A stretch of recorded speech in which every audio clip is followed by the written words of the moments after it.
Hi, my name's Eric, and I'll be reading you selections from this week's Falmouth Enterprise, dated today, Friday, January 2nd of 2026. Hope everybody had a great New Year's and holiday season. We will start with the weather, because even though that date in this reading is taking place on Friday, we will repeat this through Tuesday of next week. So the weather is relevant, although some of this may have happened if you're listening on Monday or Tuesday. This afternoon, mostly sunny, and night mostly clear with a high around 29, a low around 22 in the overnight. Tomorrow during the day, it'll be sunny, high of around 32, and at night mostly cloudy with a slight chance of snow. The low around 24. The extended forecast for Sunday calls for partly sunny during the day, mostly clear at night. The high will be 31 with a low of 17. So very chilly weekend that we are entering. You may want to bundle up, especially if you're going outside. After a couple of weeks of very light meetings, it's a full slate next week. The Health Board meets Monday at 5:30 p.m. in the Town Hall. The Select Board meets Monday at 6:30 p.m. in the Senior Center. Human Services meets Tuesday at 4:30 p.m. in the library. The Historical Commission meets Tuesday at 6 p.m. in the Town Hall. The Water Quality Management Committee meets Wednesday at 4:30 p.m. in the Town Hall. The DEIB Committee meets Wednesday at 6:30 p.m. via Zoom. The Conservation Commission meets Wednesday at 7 p.m. via Zoom. The Bike and Pedestrian Committee meets Wednesday at 7 p.m. at the Gus Canty Community Center. The Affordable Housing Committee meets Thursday at 4 p.m. via the Town Hall. And the Zoning Board meets Thursday at 6 p.m. in the Town Hall. Community Preservation Committee meets Thursday at 6:30 p.m. in the School Administration Building. The Freshwater Ponds Advisory Committee meets Thursday at 6:30 p.m. in the Town Hall. And finally, the Economic Development and Industrial Corporation meets Friday at 10 a.m. in the Chamber of Commerce Building. That is definitely the most meetings we've had in quite a while that we've had listed. And whenever there is a select board meeting, we read the agenda so that you're informed on what's going on. That was a request from a listener, and we have tried to honor that as much as we possibly can. So, the select board is set to meet on Monday, January 5th at the Senior Center, and this meeting begins at 6:30 p.m. with open session, the call to order, Pledge of Allegiance, and the proclamation about the Don and Dottie Smith YMCA Day. Big news about the YMCA breaking ground soon. Recognition, announcements, and public comment come next, then the consent agenda. Licenses. Consider a vote to approve the application by the Falmouth Theatre Guild for 3 special one-day all-alcoholic beverages licenses to be held at Highfield Theatre, 58 Highfield Drive on January 23rd through 25th, January 30th through February 1st, and February 6th and 7th of 2026. Consider approval of the renewal of the annual all-alcohol restaurant license, common victualler license, and entertainment license for the Pizza Bar, doing business as Papa Jake's, located at 146 Sandwich Road in East Falmouth. Number 3, consider a vote to approve the application by Historic Highfield, Inc., located at 56 Highfield Drive, for a special one-day all-alcoholic beverages license for a Burns Night Supper on January 24th for a 5 p.m. to 10 p.m. time period. Administrative orders come next. Consider a vote to approve and sign the regulatory agreement for 805 Gifford Street Extension. Number 2, consider a vote to add a second April meeting date of April 27th to the 2026 Select Board meeting calendar. Number 3, consider a vote to approve an expenditure in excess of $500 from the Fire Rescue Department donation account for CPR program purpose for the purchase of replacement heart saver and basic life support instructor manuals for the volunteer CPR instructors. Number 4, consider a vote to approve an expenditure in excess of $500 from the Fire Rescue donation account for the purchase of a replacement commercial-grade treadmill at the fire headquarters station. Consider a vote to approve the 2026 Seasonal Population Increase Estimation Form for submittal to the Alcoholic Beverages Control Commission. Number 6, consider a vote to approve the annual license renewal certification for 2026 to be forwarded to the Alcoholic Beverages Control Commission. Number 7, consider a vote to appoint the town accountant, Victoria Rose. Committee interviews. A. Interview and consider a vote to appoint committee members to the Cultural Council of A. Raven Ginta Tavares and B. Patricia Pinto de Silva. In public hearings, discuss and consider a vote to approve a request for variance to the flow-neutral bylaw from AMG Real Estate, property owner of 303 Dillingham Avenue. That's parcel ID 3921002B002. On to business. A. 7 p.m. Consider a vote to approve the notice of lease, known as an NOL, and lease agreement with Sun Wealth Power, Inc., for the solar rooftop installation at the Gus Canty Community Center at 790 Main Street. 15 minutes is allocated for that. At 7:15 p.m., review and discuss fiscal year 27 department operational budget requests that weren't recommended for funding. 40 minutes dedicated to that. 7:55 p.m., discuss the recent designation of Falmouth as a seasonal community by the Executive Office of Housing and Livable Communities, and consider a vote to add an article to accept the designation for consideration at the April 2026 town meeting. 30 minutes for that. At 8:25 p.m., discuss and consider a vote to approve a draft short-term rental bylaw for inclusion on the April 2026 town meeting warrant. 25 minutes. Then, under the minutes category, review and consider a vote to approve minutes of meetings done November 22nd of 2025, December 6th of 2025, and December 15th of 2025. Next comes the town manager's supplemental report, the select board reports, and future agenda items are listed as A. Discuss correspondence and media inquiry policies. Discuss retail cannabis dispensary license. LGBTQ plus sanctuary town. Discuss walkability improvements. Hear an update and discuss the Joint Base Cape Cod master planning process. Discuss current town website functionality and potential redesign. Discuss 10-year spending on consultant fees. Debt forecast discussion with the Finance Committee. Discuss petitioning the state legislature for changes to the Chapter 40B law. An update from the Municipal Light Board on Internet Service Provider discussions, and finally discuss the need for a municipal building inventory and a review of the current and planned uses. Now back to the front page, where the headline above the fold, if there was such a thing in a digital newspaper, would be Affordable Housing in Town, a Year in Review by Katie Nelson. The year 2024 ended on a high note when the town achieved safe harbor status, and its housing production plan was certified by the Executive Office of Housing and Livable Communities. As 2026 begins, that status is uncertain, and the need for new housing is more urgent than ever. Safe harbor status gives municipalities stronger authority over high-density or non-conforming affordable housing developments that are filed under Chapter 40B by limiting a developer's ability to override local regulations. Without it, zoning boards have less leverage to deny or to condition these projects. Developers for two separate projects, both proposed for Sandwich Road, challenged the town's safe harbor status with the State Housing Appeals Committee back in November. In response, the town has countered these challenges with its own appeals to the state. The town had been granted conditional safe harbor on July 29th of 2024 based on having 10% of its housing stock, counting the 300-unit project called the Easterly, on the subsidized housing inventory known as SHI, and an approved housing production plan. That protection was expected to last until July 28th of this year. However, EOHLC says the failure to issue building permits for all SHI-listed units within 1 year of a zoning board approval caused the Easterly to fall off the inventory, which undermined the town's safe harbor status. Other Chapter 40B projects will continue to go through the public hearing process in the hope of obtaining comprehensive permits. However, hearings for the two projects that challenge the town's safe harbor status have been suspended until the legal battle is concluded. In January, residents will be getting ready to move into 2 affordable housing projects that were completed this year.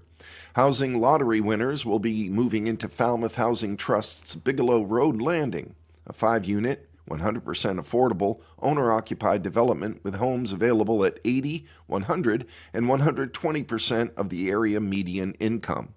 They will move in at 419 McCoy Highway within the first few months of 2026.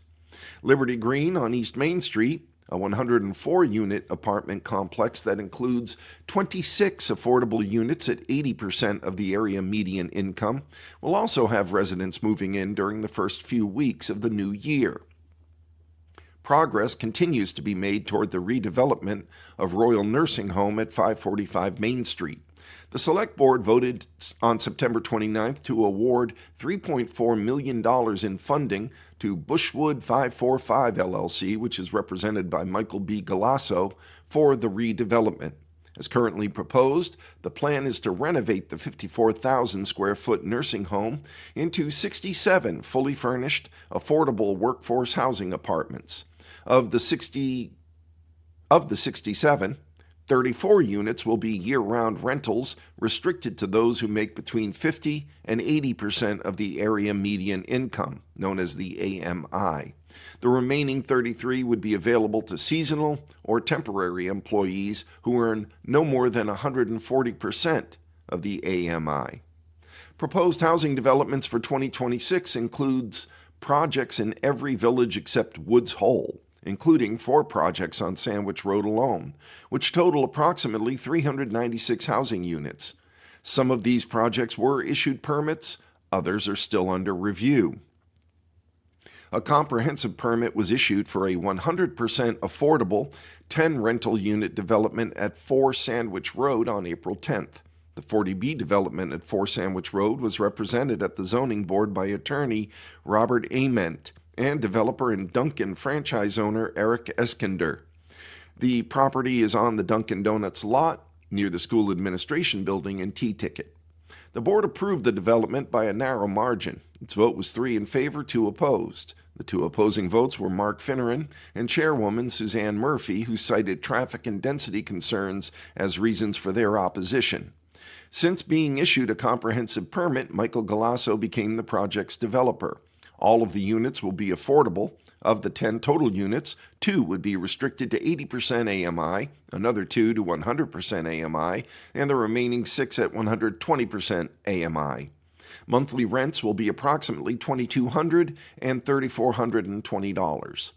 Galasso was able to secure $1.5 million in funding from the town's Affordable Housing Fund in November through a supportive vote by the Select Board. On December 3rd, Galasso said the town's contribution could help the development qualify for additional state grants, funding he hopes to apply for in December, which could reduce rent further. Currently, only 4 of the 10 units would qualify for the town's subsidized housing inventory, or the SHI. However, Galasso said that if the project receives roughly $2 million in state grants, the deed restriction could be lowered for the remaining units to at least 100% AMI, which would qualify the 6 units to count toward the SHI list. 809 Sandwich Road, Falmouth Residential, LLC. Public hearings for this project have been suspended until the town's appeal to the state for safe harbor status is resolved. The project proposed for 809 Sandwich Road includes 36 rental units on the former Smithfield Farm property.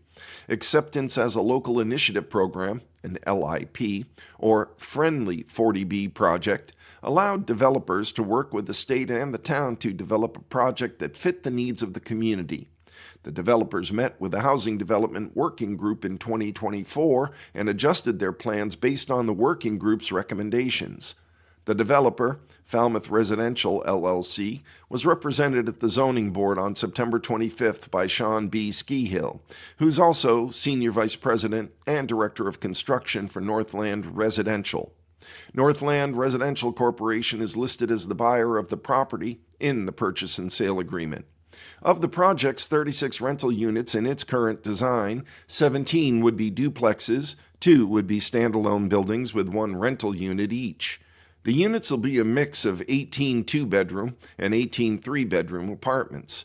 Of the 36 apartments, 13 will be rented at an affordable rate. The project will offer 9 apartments at 80% of the area median income, 2 apartments at 100% AMI, 1 unit at 110%, and 1 at 120% of the AMI. Amenities such as a community mail pavilion, a fire pit, a playground, a dog park, and a village green with a walking path that will house the development's 27,000 square foot soil absorption system are all proposed. Each unit also has a 1-bay garage and an outdoor parking spot. Abutters and residents showed opposition to the project at the Zoning Board's September 25th meeting. Density, traffic, and proximity to abutters' properties were the main concerns that were raised. 0 Sandwich Road, Sandwich Road Housing, LLC. This is the second Sandwich Road project that's involved in the safe harbor fight with the town. Thus, public hearings have also been suspended until the town's appeal to the state is resolved.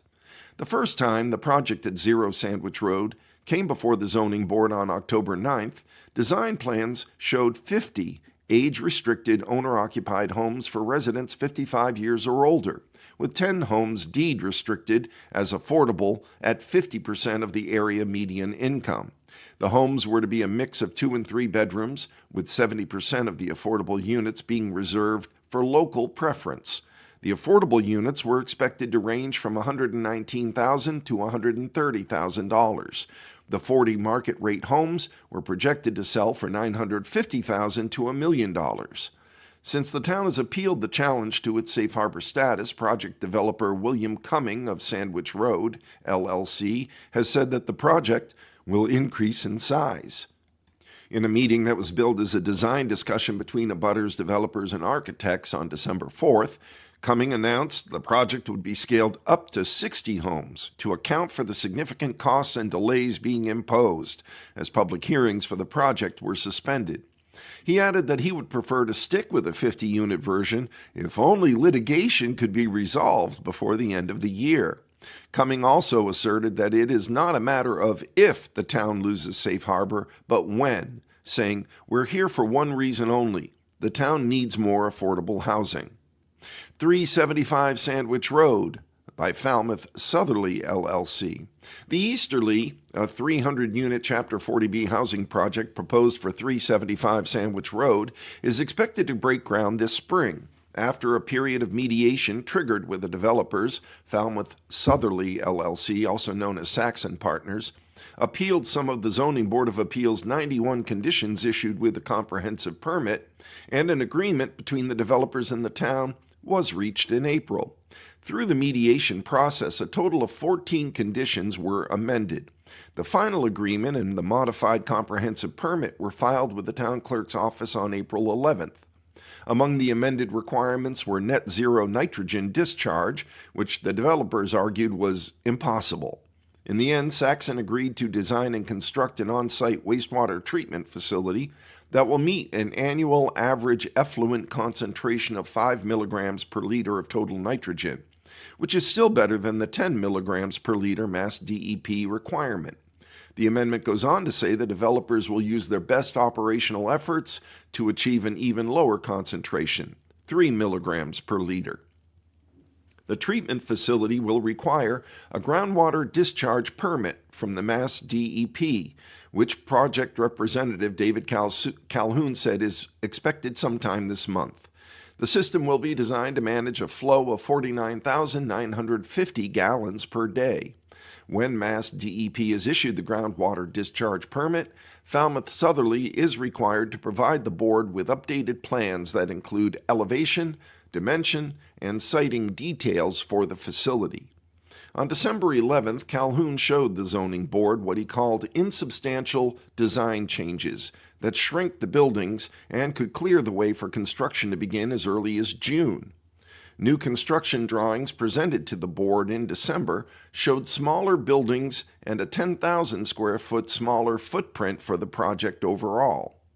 The one-bedroom units have been reduced from 848 square feet to 786 square feet. The three-bedroom units were also reduced in size from 1,670 square feet to 1,555 square feet.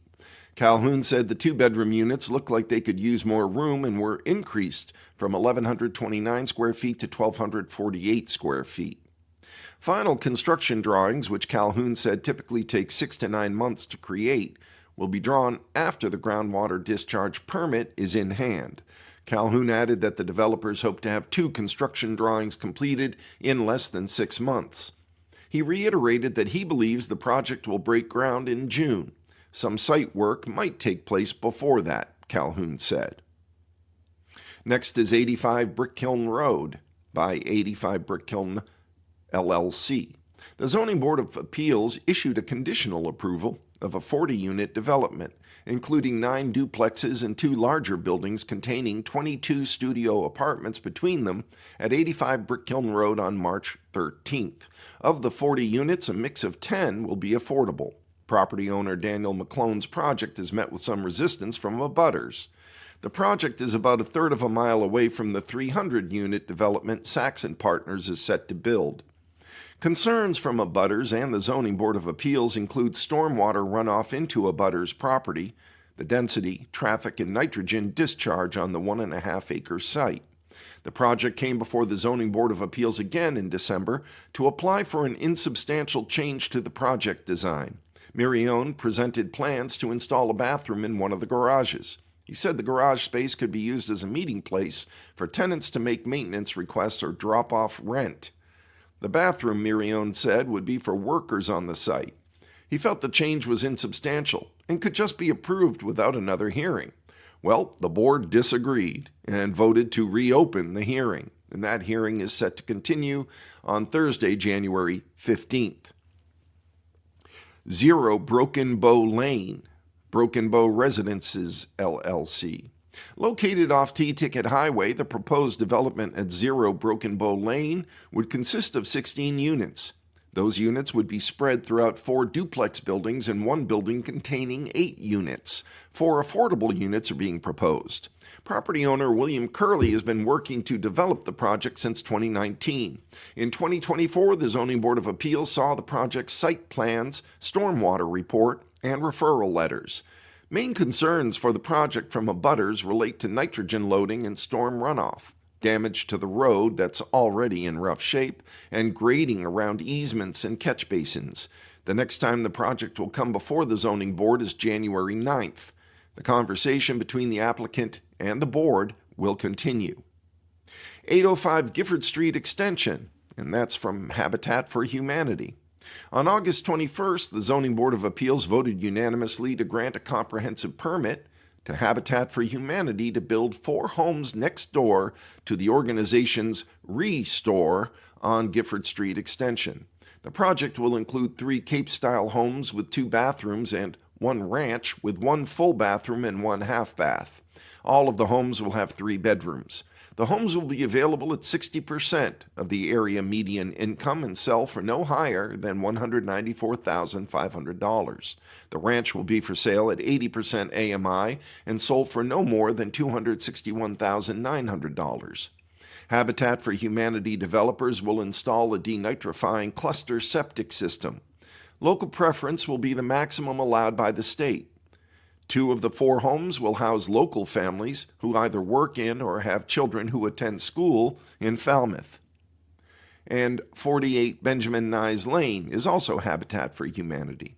The next public hearing for the 14-home affordable workforce housing project at 48 Benjamin Nye Lane and 0 Quaker Road in North Falmouth is set to continue on Thursday, January 15th. The project's in partnership with the 300 Committee Land Trust, which purchased the land at 48 Benjamin Nye Lane, a roughly 56-acre property, from Ruth and Stephen Augusta. The purchase is being made in installments. The final payment is due in January of 2026. The 300 Committee will preserve 48 acres of woodland for conservation and reserve 7.5 acres for the Habitat for Humanity project. 683 Main Street by Pilgrim Hill Holdings, LLC. After months of continuations, the planned redevelopment of a former law office at 683 Main Street into 5 apartments was granted 2 special permits by the Planning Board on October 14th. A special permit to allow 6 parking spaces in the front yard and 5 parking spaces within 5 feet of the property line was granted. Another permit was granted to allow the 48-foot front yard setback, which already existed on the site. The design plans for the project show 4 500-square-foot, 1-bedroom apartments on the first and second floors of the building, and a 1,000-square-foot apartment in the basement, with its own entrance at the back of the building. The project is proposed under the mixed-use residential and commercial overlay district known as Mr. Cod. All 5 units will be included in the town's Subsidized Housing Inventory, or SHI. The project will include 2 affordable units at 80% of the area median income. Public hearings for the project at the Zoning Board have not been scheduled yet. 17 Walker Street, and that's from the 17 Walker Street LLC. The Zoning Board of Appeals granted a comprehensive permit for a 40B project at 17 Walker Street last January. The existing building on the .13-acre lot will be demolished and replaced by a 3-story, 11-unit apartment building. The development will include a mix of 1, 2, and 3-bedroom units, 4 of which will be affordable. The project's proximity to Main Street garnered negative comments from the Zoning Board and the Historical Commission during the public hearing process. Because of the development's Chapter 40B status, the town didn't have much say in design conditions. The Historical Commission made comments about the development's scaling, roofline, and the materials used. Then requests for housing proposals on town-owned land. This summer, the Select Board voted to issue requests for proposals known as RFPs for developers to produce affordable housing on 4 town-owned parcels: 0 West Falmouth Highway, 0 Locust Field Road, 20 Brigantine Drive, and 21 Pheasant Lane. The process of identifying the parcels and drafting the RFPs took about 2 years. Jed Cornock, Director of Community Development, said at a forum to gather input from the community on the RFPs that was held on July 23rd. Parcels eyed for larger developments at 0 West Falmouth Highway and 0 Locust Field Road were identified by the Planning Department. Additional properties, one at 20 Brigantine Drive and another 21 Pheasant Lane, which are both proposed for single-family homes, were brought to town meeting for approval through citizens' petitions. The parcel that garnered the most concern for development was 0 West Falmouth Highway. A citizens' petition at November town meeting, put forth by West Falmouth resident Eric Rinowich, sought to obtain a conservation restriction for the land, rather than develop it for housing. The petition failed to pass by only 4 votes, and it moved forward in the bidding process. The bid period for 20 Brigantine Drive and 21 Pheasant Lane is set to close Tuesday, January 13th. The bid period for 0 West Falmouth Highway and 0 Locust Field Road will close on Tuesday, February 10th. We're approaching the midway portion of our reading. Regular listeners are aware, I'm sure, that it's at this stage that we move to a different kind of local news, which are the obituaries, death notices, and memorials that are listed in that week's Falmouth Enterprise. The first obituary in the Falmouth Enterprise of Friday, January 2nd, is of John C. Ostrom of Falmouth, a U.S. Air Force veteran who passed at the age of 90 on December 26th.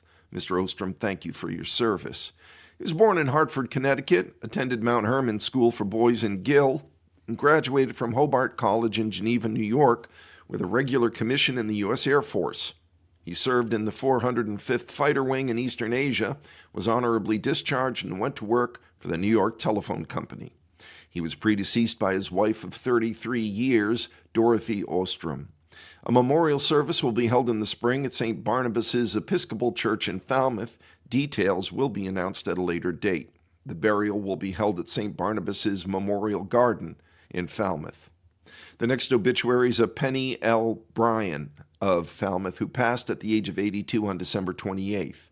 She was born in Falmouth and graduated from the Lawrence High School in 1961. She worked at Angelo's Snack Shack, owned and operated a home cleaning business for many years. She was also a member of the AmVets and Women's Auxiliary Post 70 in Falmouth. In addition to her husband, Lawrence Bryan, she leaves many family and friends. Burial at the Massachusetts National Cemetery will be private. The next obituary is of Georgette C. Renauro of East Falmouth, who passed at the age of 93 on December 23rd. She was born in Lewiston, Maine, and graduated from St. Dominic's High School. Known as Gigi, she was proud of her French-Canadian heritage. In addition to her husband of 42 years, she was predeceased by her siblings. Services were held on Tuesday in Mashpee. The next obituary is of Alan F. Lessard of Falmouth, who passed at the age of 77 on December 24th. Alan received his master's degree from Boston University and worked for the Commonwealth of Massachusetts as a manager in employment services, where he met his wife. He also worked at the Life Institute in Mashpee, helping people with autism, and the May Institute on Cape Cod. Following his retirement, he worked for Cape Cod RTA. He leaves his wife of 38 years, Alice Casilla Lessard, and many family and friends. Visiting hours will be held on Saturday, January 3rd, from 10 a.m. to noon at Chapman Funerals and Cremations in Falmouth. The next memorial is of Nancy Kennedy Calfee, a longtime resident of Falmouth who passed on December 26th. Loving mother, devoted grandmother, cherished sister, and kind soul whose warmth touched everyone who knew her.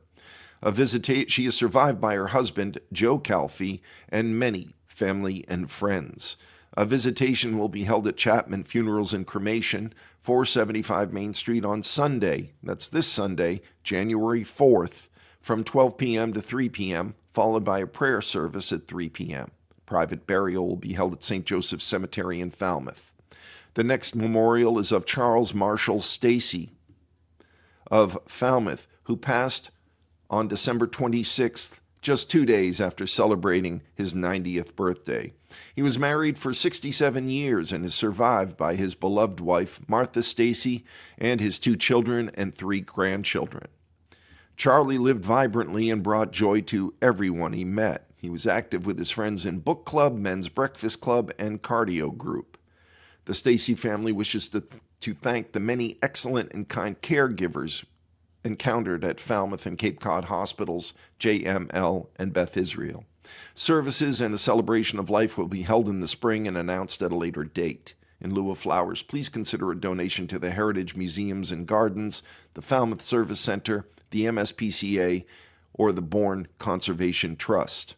Finally, Dad loved to read the paper and would read the local obituaries in the Falmouth Enterprise and the Cape Cod Times. This one's for you, Dad. The next memorial is of Robert Anthony, who passed on December 19th. He was born in Salem, Mass. on August 18, 1944, and attended Peabody Schools, the Salem Commercial Business School, and North Shore Community College. He entered the Peace Corps and developed a fishing co-op in Montijo, Panama from 1964 to 66. He worked several years as director of the CETA program in Salem, providing job training and placement in community service. He and his wife Judy owned Tortilla Flat, a Mexican restaurant in Salem, for 7 years. He served 7 years in the Army National Guard. Thank you, Mr. Anthony, for your service. He leaves behind his wife and best friend Judy, with whom he shared 58 years of marriage. Services will be held at a later date in the spring. And the next memorial is of Mary E. Green, who passed away in Falmouth on December 28th at age 97. All 4 of her children were with her in her final hours. She was the best mom we could wish for, and we feel blessed to have had her with us as long as we did. Mary's family wishes to thank her caregivers at Heritage Falmouth, Cape Cod Healthcare, VNA of Cape Cod Hospice, and Beata Falmouth Home Healthcare. Their care of Mary in her final months was extraordinary, for which we'll be eternally grateful. In lieu of flowers, a gift to any of them to facilitate their compassionate efforts would be ever so helpful to their mission. A visitation for Mary will be held January 7th at Chapman Funeral Home. That's at 584 West Falmouth Highway, Route 28A in West Falmouth, from 9 a.m. to 10:30 a.m. It'll be followed by a massive Christian burial at St. Elizabeth Ann Seton, 481 Quaker Road in North Falmouth at 11 a.m., and burial at the Massachusetts National Cemetery on Connery Ave in Bourne at 12:30 p.m. The following residents, former residents, or family of residents of Bourne, Mashpee, and Sandwich recently died. Patricia R. Day, 76, of Sandwich, died December 6th. Mary E. Green, 97, of Falmouth, died December 28th. Michael J. Maxim, 71, of Bourne, died December 8th. Gail McHugh, 81, of Sandwich, died December 28th. Barbara Russo, 94, of Pocasset, died December 23rd. Star Schlobohm, Jr., 69, of Mashpee, died December 4th. And Mary L. Sorrenti, 93, of Sagamore Beach, died on December 22nd. And that concludes the obituaries, death notices, and memorials listed in the Falmouth Enterprise of Friday, January 2nd of 2026. Heading back to the front page, we had a very lengthy year in review, and it makes sense. Many of the reporters are off, so they file very large stories to fill their paper while the reporters get a break for the holidays. Great Pond sewer construction to start in early 2026. The price tag drops by more than $7 million by Katie Nelson. Construction on Great Pond Phase 1 sewer expansion project is set to break ground in 2026, and it'll cost less than originally anticipated. Wastewater Superintendent Amy A. Lowell said estimated costs have fallen a little more than $7 million from the original $60 million total price tag town meeting voters approved in April. The area to be sewered includes the northeastern corner of the Mara Vista Peninsula and the T-Ticket Peninsula. The project will also include a lift station on the parcel on Brickkiln Road, where the future police station is to be located, and force mains from the sewer service area, which will propel effluent from collection systems to the wastewater treatment facility on Blacksmith Shop Road. Why expand the sewer? Sewer expansion is part of the Great Pond Targeted Watershed Management Plan, which was approved by the state in 2023. The plan includes a comprehensive examination of conditions in the Great Pond watershed, and it outlines strategies to protect water quality. The town needs to keep total maximum daily loads of nitrogen below limits set by the Mass DEP to meet water quality standards. Excess concentrations of nitrogen create unhealthy conditions that limit oxygen in the watershed. They disrupt biological processes, and they cause harmful algal blooms that impact the natural ecosystem. Nitrogen enters the groundwater via septic system discharge, stormwater runoff, fertilizers, and naturally through processes such as decomposition. Treating wastewater with the best available nitrogen-reducing technologies by expanding treatment capabilities at the wastewater treatment facility and extending municipal sewers are two methods that are outlined in the Targeted Watershed Plan. Additional strategies to reduce nitrogen pollution include better enforcement of the state's fertilizer bylaw, which prohibits excessive or improper distribution of fertilizer near water resources, installing permeable reactive barriers which use organic carbon to intercept nitrogen in a nitrogen-impaired area strategic aquaculture, which utilizes shellfish to naturally denitrify the environment, and implementing eco-toilets, which could reroute excess nutrient concentrations such as nitrogen and phosphorus, keeping the pollutants out of the environment altogether. In April, town meeting voted to appropriate $60 million to fund the construction of the Phase 1 Great Pond Sewer Project. Since then, voters approved a Proposition 2.5 debt exclusion for sewer construction, and the Select Board has approved a 70-30 split betterment policy. This year, residents attended the first of several homeowner informational sessions for properties in the sewer service area. Homeowners learned that some properties will require grinder pumps, which the town will provide, while others will have gravity connections. Construction will likely begin in February or March of 2026, Lowell said. The project will take 21 months to complete, which Lowell said would bring project completion to fall of 2027. Lowell said 2 construction contracts, which went out to bid in early December, have been awarded. Contract 1 was awarded for a bid amount of $16,702,000, $282, to South Dennis-based company CC Construction. Work for the first contract includes construction of the lift station and force mains. The second contract, which includes construction of the collection system, was awarded for a bid of $16,941,390 to a Canton-based company, RJV. Additional costs include contingency funds, police details, engineering services, grinder pump procurement and subsidies, and legal and utility expenses. The estimated total for the project is now $52,456,722, Lowell said.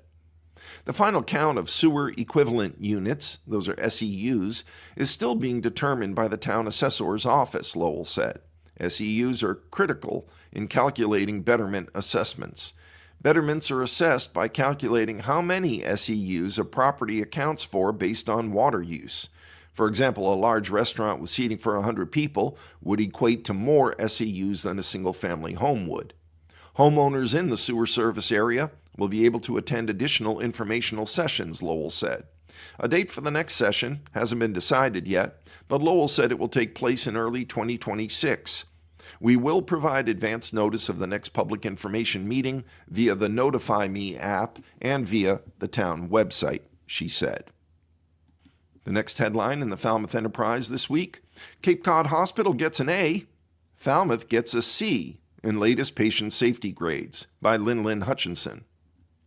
The latest hospital safety grades from a national watchdog group show a contrast in patient safety performance between Falmouth Hospital and Cape Cod Hospital, despite both hospitals being operated and managed by the same parent organization, Cape Cod Healthcare.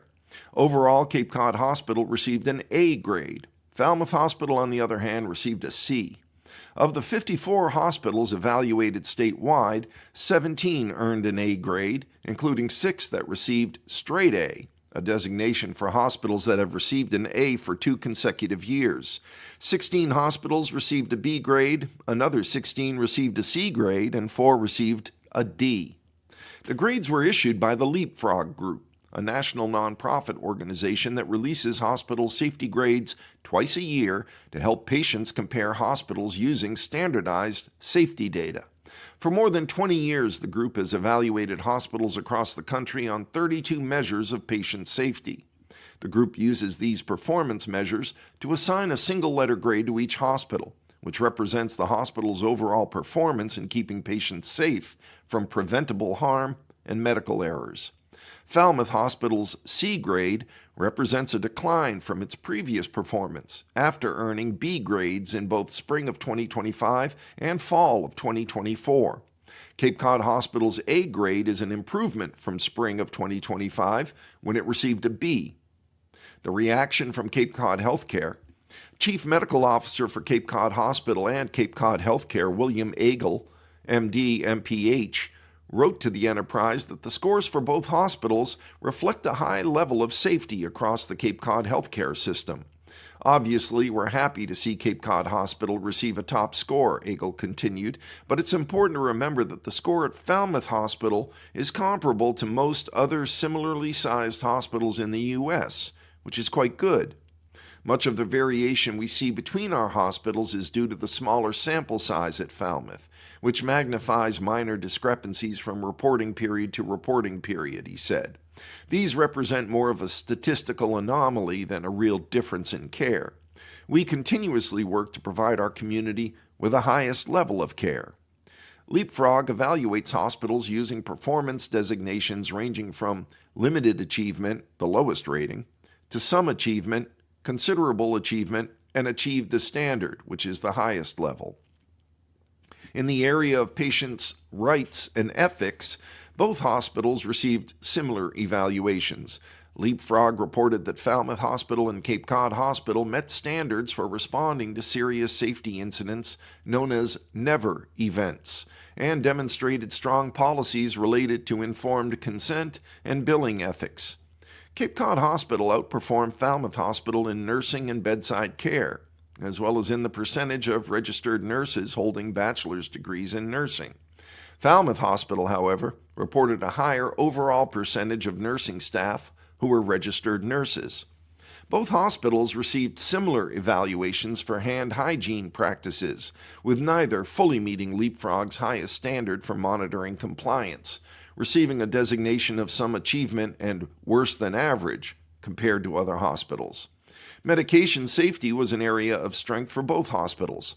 Falmouth Hospital and Cape Cod Hospital each achieved Leapfrog's standard in all three medication safety categories, including safe medication ordering, medication reconciliation, and safe medication administration. In the category of healthcare-associated infections, Cape Cod Hospital demonstrated stronger performance overall. The hospital achieved Leapfrog's standard for presenting MRSA infections, MRSA infections, and received a Some Achievement designation for limiting surgical site infections after colon surgery. Falmouth Hospital, by contrast, received limited achievement ratings in both of those categories. Both hospitals earned the Achieved the Standard designation for limiting C. diff infections and bloodstream infections. Both hospitals were deemed worse than average when it comes to death from serious treatable complications.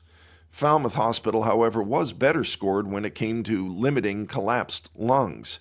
Falmouth Hospital had a better than average score, while Cape Cod was worse than average. Specialty care evaluations reflected both safety performance and differences in service availability. Both hospitals met Leapfrog's standard for having specially trained physicians caring for adult critical care patients. Falmouth's pediatric and obstetric inpatient units have been consolidated to Cape Cod Hospital, limiting evaluation in those areas for Falmouth Hospital. In pediatric imaging, Falmouth Hospital outperformed Cape Cod Hospital in radiation dose for pediatric head scans. Falmouth's dosage falls within the national benchmark, according to the report, granting the hospital an Achieved the Standard designation, compared to Cape Cod Hospital, which received Some Achievement. For pediatric abdomen and pelvis scans, Falmouth Hospital received a Considerable Achievement rating. Maternity care was evaluated only at Cape Cod Hospital as Falmouth Hospital closed its maternity unit in 2020. Cape Cod Hospital received mixed results, with a cesarean section rate of 26.9%, exceeding Leapfrog's benchmark of 23.6% or lower. At the same time, the hospital achieved the nonprofit standard for episiotomy rates, screening newborns for jaundice before discharge, and preventing blood clots in women undergoing cesarean sections. Surgical evaluations further highlighted differences between the two hospitals. Many complex adult surgery categories weren't applicable to Falmouth Hospital. In the categories that were evaluated, Falmouth Hospital achieved the standard for use of safe surgery checklists and exceeded Leapfrog's annual procedure volume standards for knee and hip replacement surgeries. Cape Cod Hospital was evaluated across a broader range of surgical categories, also achieved the standard for safe surgery checklists in both complex and elective outpatient procedures. While the hospital exceeded minimum annual procedure volumes for knee and hip replacements, Leapfrog noted that other procedures like rectal cancer surgery, lung resection for cancer, and mitral valve repair and replacement procedures were below the standard.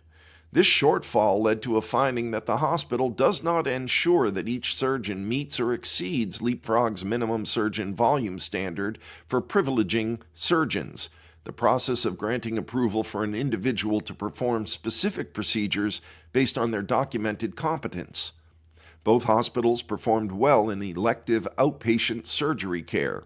Falmouth Hospital achieved the standards across all evaluated outpatient surgery categories, including recovery staffing for adult and pediatric patients, patient experience, and rates of unplanned hospital visits after colonoscopy. Cape Cod Hospital also received the same standards. Other area hospitals, the closest off-Cape hospital to receive a grade from Leapfrog was Toby Hospital in Wareham, which received a C. St. Luke's Hospital and Beth Israel Deaconess Hospital in Plymouth both received a B, while South Shore Hospital in South Weymouth received a C grade. The closest off-Cape hospital that received an A was St. Anne's Hospital in Fall River. The next headline, 4C's president remains on paid leave. A new administrator in charge is named, by Lynn Hutchinson. After the Cape Cod Community College Board of Trustees voted October 23rd to place President John L. Cox on paid administrative leave and appoint Vice President of Finance and Operations Chris Clark as the temporary replacement, a new administrator in charge was named just about a month later. The board met on November 19th and voted in executive session to name Carlnita P. Green, Vice President of Academic Affairs, as administrator in charge.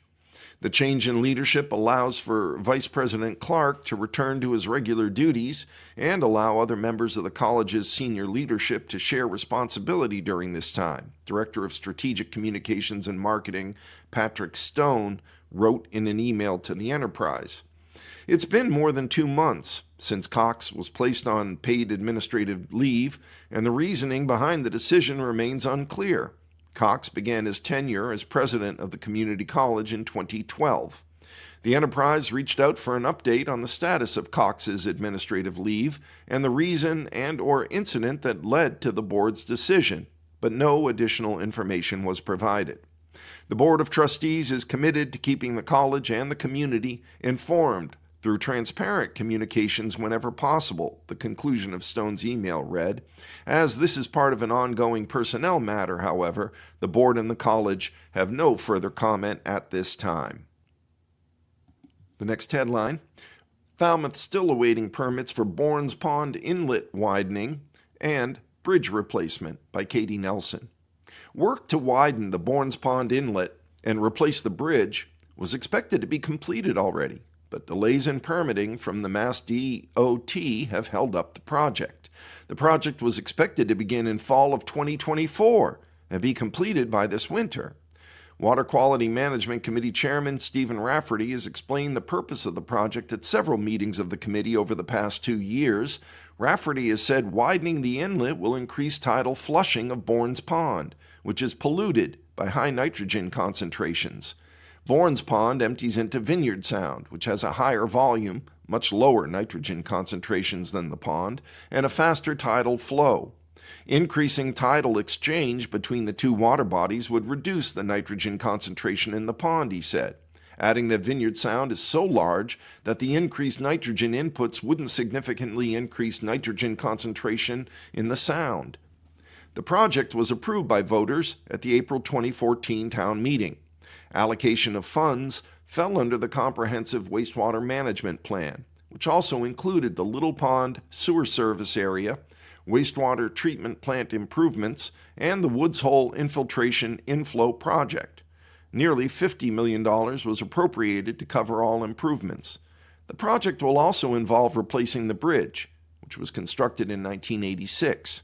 Construction of the bridge has been estimated to take about 2 years to complete and will require closures of the road along Menahont Beach during construction. Widening the Bournes Pond Inlet has been a project 10 years in the making. Asked about the delay, Department of Public Works Director Peter McConerty said he hopes to have some news soon about the status of the permit. While the Water Quality Management Committee has voiced support for the project at its meetings, there have also been vocal opponents. Bournes Pond Road resident Ann Pride spoke at Water Quality Management meetings in fall of 2024 to express concerns about logistics. In considering the cost of the project, Pride said, she had difficulty balancing the cost to benefit. Replacing the bridge that spans the gap of the inlet is estimated to cost $11 million alone. Pride also wondered if the cost, time, and effort of dredging the inlet would be worth the investment. She said the coastal erosion in the area is dramatic and it could be difficult to predict in the event of a large storm. Community member and former member of the Water Quality Management Committee, Ronald Zweig, has raised concerns regarding a reevaluation of the potential effectiveness of the widening project. Zweig suggested that other options, such as aquaculture, be explored as a way to reduce nitrogen pollution in Bournes Pond. McConerty said he's unsure when he will receive word from Mass DOT, but expects news soon. Next story, seasonal community designations are offered to the Upper Cape towns, by Katie Nelson. Falmouth, Mashpee, Bourne, and Sandwich, along with Barnstable and Yarmouth, have been invited to adopt the state's seasonal communities designation a program established by Governor Maura Healey in 2024 under the Affordable Homes Act. A seasonal community designation is intended to assist communities that experience unique housing challenges due to fluctuating seasonal residency and employment needs to support a seasonal tourism economy. Seasonal communities also see a wide gap between area median income, known as AMI, and the price of a median-priced home, making homeownership a challenge for year-round residents. The municipalities were invited to opt in to the program, even though the towns don't meet the requirement that more than 35% of their housing stock be seasonal housing. To expand the pool of eligible communities entering the program, the Executive Office of Housing and Livable Communities, the EOHLC, reviewed housing data, including statistics on short-term rental and second vacation homes, and determined the 6 communities could benefit from the program. This designation is intended to develop housing for public employees such as teachers, public works employees, public safety employees, first responders, town administrators, and artists. Housing tools available with a seasonal community designation to support locally occupied year-round housing include year-round housing restrictions, which would require occupancy for at least 10 months a year. A seasonal community designation also allows municipalities to establish a year-round housing trust fund. The fund could be created individually per municipality or with other seasonal communities to create and preserve affordable and attainable housing for year-round residents. With the designation, municipalities are able to increase property tax exemptions for year-round homeowners.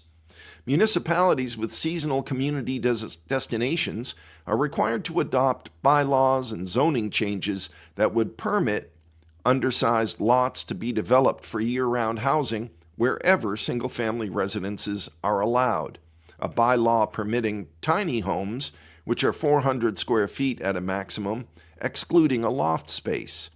Adoption of a seasonal community designation also requires approval from the town select board, and it's subject to a vote at town meeting. And our final story in the Falmouth Enterprise of Friday, January 2nd, Falmouth Housing Trust gets new Chief Development Officer by Lynn Hutchinson. Catherine M. Ason, A-Y-S-O-N, whose career has centered on building community partnerships and fundraising for mission-driven nonprofits, has been named Chief Development Officer of the Falmouth Housing Trust, as the organization works to keep moderate-income families and the local workforce living in town. Ason officially began the position this week following a 2-month transition period with her predecessor, Karen Bissonnette, who retired at the end of December. In her new role, Ason will oversee fundraising, donor engagement, and community outreach efforts that support the Trust's mission to create and preserve affordable homeownership opportunities in Falmouth. Founded to address the growing gap between market rate housing and what many working families can afford, the Falmouth Housing Trust develops new homes and purchases existing properties to resell at affordable prices with the support of town funding and private philanthropy. I feel like my goal in the next year is to really maintain the value of the donors that we already have, the people that are involved and have really made the projects that we've already done possible, Ason said. But then expand that foundation of donors to include more small business owners and more young students and families. Ason said the organization often serves residents who earn too much to qualify for traditional affordable housing programs, but not enough to compete in the current housing market. It's our teachers and nurses and healthcare workers, and it's the local workforce families who the entire community depends on, Ason said. Ason moved to Falmouth from Boston in April, where she earned a master's degree from Tufts University's Fletcher School of Law and Diplomacy. Before that, she lived in Plymouth and worked for 7 years at Riverview School in East Sandwich, a boarding and day school for neurodiverse students. There, she served as Advancement Operations Director, overseeing gift processing, major gifts, capital campaigns, fundraising events, and community engagement. And with that, we've come to the end of our reading of the Falmouth Enterprise for Friday, January 2nd of 2026. This is your reader, Eric, saying be well, be safe, look after each other. Remember our veterans, especially those we've lost recently. Bye for now.